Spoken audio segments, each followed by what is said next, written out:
功夫女足內地上映短短2日，票房直接賣癲咗，3日狂攬6億。周星馳呢3個字依然係華語圈最硬核嘅搖錢樹，但伴隨住票房狂飆，爭議同鬧聲都鋪天蓋地。有人痛批星爺太貪錢，江郎才盡，只係識炒冷飯。星爺明明隨便拍乜都可以賺錢，點解非要食老本呢？對於好多有咁上下年紀嘅香港街坊嚟講，周星馳嘅電影就好似逢年過節一定要食嘅嗰道菜，唔管味道有冇變，見到嗰個明心入邊總有一種踏實感。呢次嘅新片《功夫女足》喺內地上映之後，勢頭簡直可以用排山倒海嚟形容。短短3日時間，票房就已經衝破咗6億人民幣大關。呢個數字擺喺今日嘅電影市場度，絕對係一個令人眼紅嘅成績。呢個亦都再次證明咗一點，唔管外邊點樣話佢老咗，跟唔上時代啦，周星馳呢3個字依然係成個華語電影圈度最靈光嘅金字招牌。更令人意想不到嘅係，呢部電影唔單止喺戲院度賣到滿堂紅，仲直接帶火咗現實生活入邊嘅旅遊景點。而功夫女足上映之後，片入邊出現嘅幾個深圳攞景地點，一瞬間變咗網上最熱門嘅打卡點。譬如深圳市體育中心體育場，仲有大鵬新區溪涌度假村嘅海濱浴場，呢2日逼滿咗去影相留念嘅影迷。好多人就算冇時間入戲院睇足全場120分鐘嘅電影，都要趕住去呢啲海灘同體育場影張相，發到朋友圈度湊客熱鬧。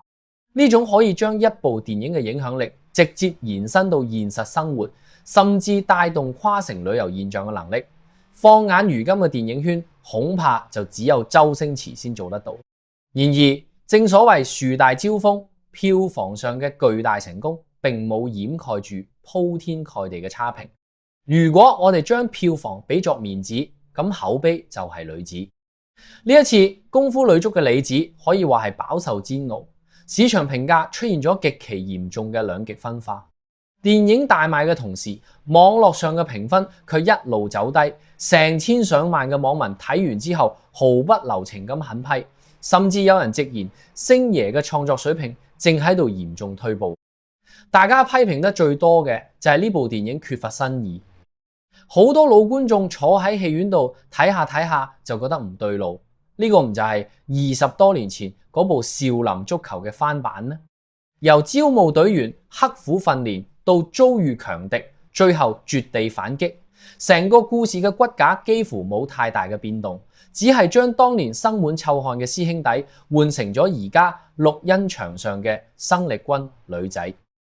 對於一路睇住香港電影長大嘅觀眾嚟講，呢種似曾相識嘅劇情好容易令人產生一種消費影迷情懷嘅錯覺。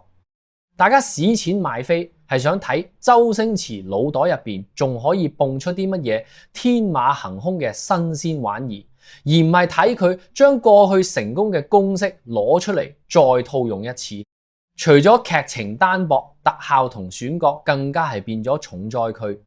當年少林足球入邊嘅電腦特效喺嗰個年代絕對係令人震撼嘅，但擺到今日功夫女足入邊嘅特效卻被觀眾狠批。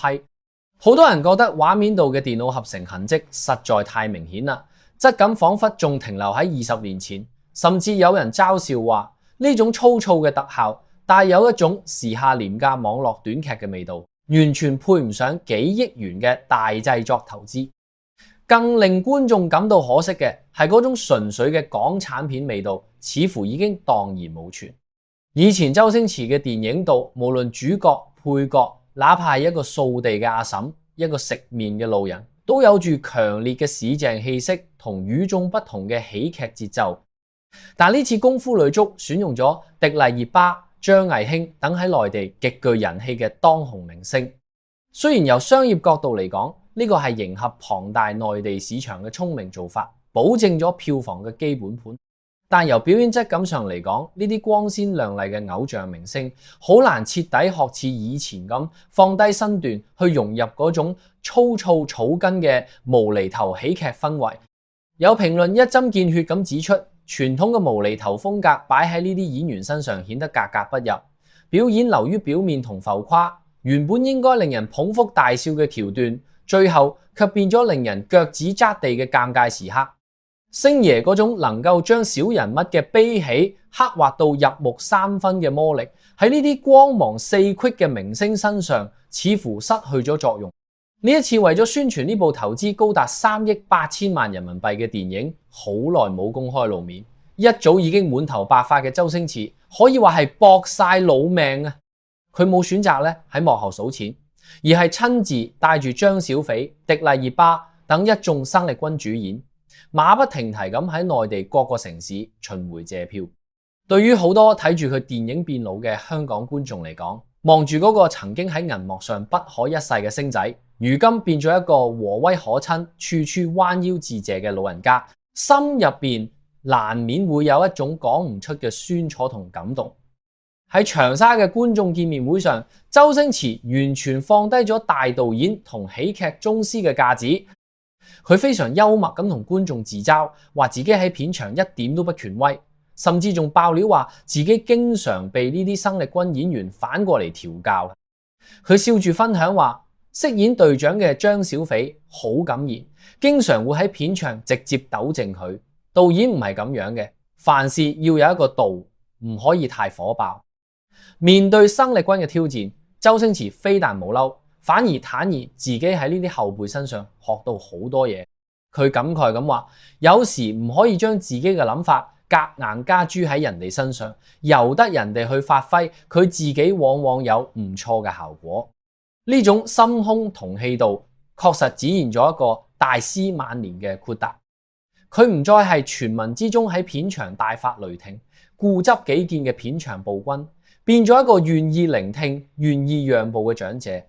更令人動容嘅一幕出現喺另一段流傳嘅影片片段度。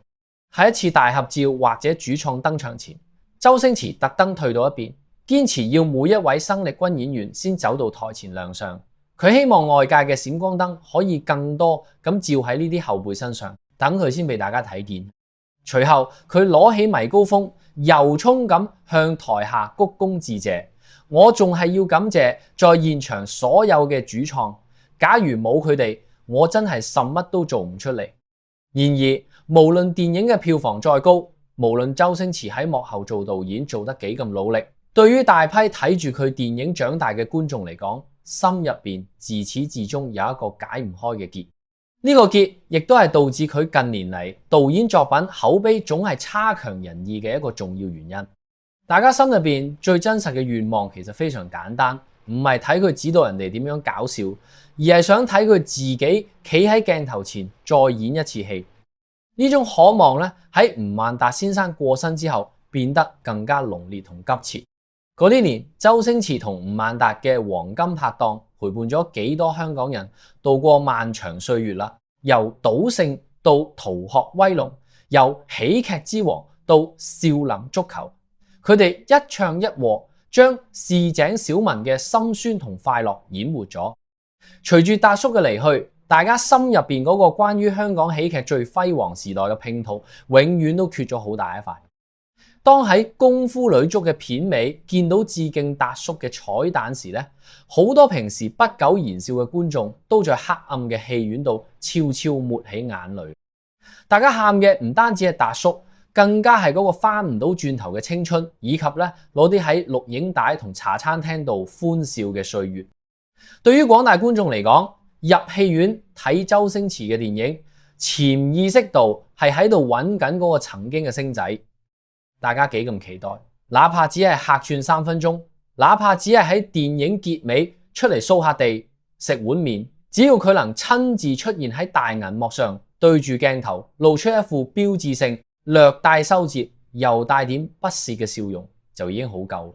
目前香港嘅上映檔期仲未最終敲定，但在未來嘅日子裏，當佢真係喺香港街頭嘅戲院掛上海報嗰陣，相信好多滿嘴抱怨炒冷飯嘅老街坊，最後依然會默默咁走向售票處。